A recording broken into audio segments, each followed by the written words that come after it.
Bonjour, je m'appelle Annabelle Dietrich, je suis coach auprès des particuliers et des entreprises et je vais vous dire comment être un bon parent. Donc tout d'abord, il est important de connaître ses valeurs pour savoir quelles valeurs on veut transmettre à ses enfants. Ensuite, il faut toujours parler positivement à ses enfants, ne pas leur dire ne fais pas ça, mais fais ça. Parce que comme notre cerveau ne perçoit pas la négation, quand vous leur dites ne fais pas ça, eux ils s'imaginent fais ça et donc ils le font. Et expliquez-lui aussi qu'il doit se concentrer sur ce qu'il veut dans la vie et il l'obtiendra. Dites-lui que vous êtes fier de lui, que vous aviez confiance en lui. Soyez optimiste vous-même pour lui montrer l'exemple. Et d'une façon générale, montrez-lui l'exemple si vous voulez qu'il vous obéisse. Une règle très importante, c'est qu'il ne faut pas de relation de pouvoir entre parents et enfants.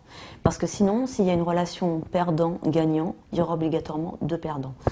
Donc, il faut vraiment mettre les limites en rapport avec ses besoins et pas mettre des limites arbitraires. Il est également très important de responsabiliser l'enfant dès son plus jeune âge. Donc lui expliquer que par exemple, s'il va à l'école et s'il a des bons résultats scolaires, c'est pour lui, pour son métier futur et pas pour ses parents. Il faut également lui expliquer les conséquences de ses actes pour qu'il puisse prendre la solution lui-même.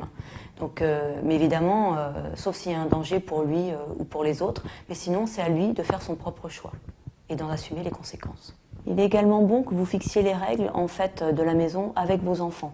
Donc vous vous asseyez, vous prenez le temps, vous fixez les règles et vous les accrochez devant, sur une porte pour que tout le monde puisse la voir. Et il est également important dans ces cas-là de savoir quelle punition vous allez leur donner s'ils ne respectent pas ces règles. Et bien leur expliquer que les règles dans la maison ne sont pas les règles, par exemple, à l'école ou chez les grands-parents, parce que ça dépend des besoins. Par exemple, à l'école, c'est une collectivité, donc on a besoin d'horaires stricts, dont on a moins besoin, par exemple, chez les grands-parents quand on est souvent en vacances. Apprenez également à vos enfants à avoir une vision positive des échecs. C'est sûr que sur le moment, c'est pas facile à vivre, mais dites-leur que les échecs sont indispensables et qu'ils nous apprennent souvent beaucoup plus de choses que les réussites. Et voyez avec eux aussi, par exemple, justement quand il vit un échec, quels peuvent être les effets positifs quand même de cet échec. Par exemple, lors d'une épreuve sportive, d'accord, ils ne sont pas les premiers, mais par exemple, ils se sont fait de nouveaux amis. Voilà, vous avez vu comment être un bon parent. Maintenant, c'est à vous et surtout, ayez confiance en votre talent de parent.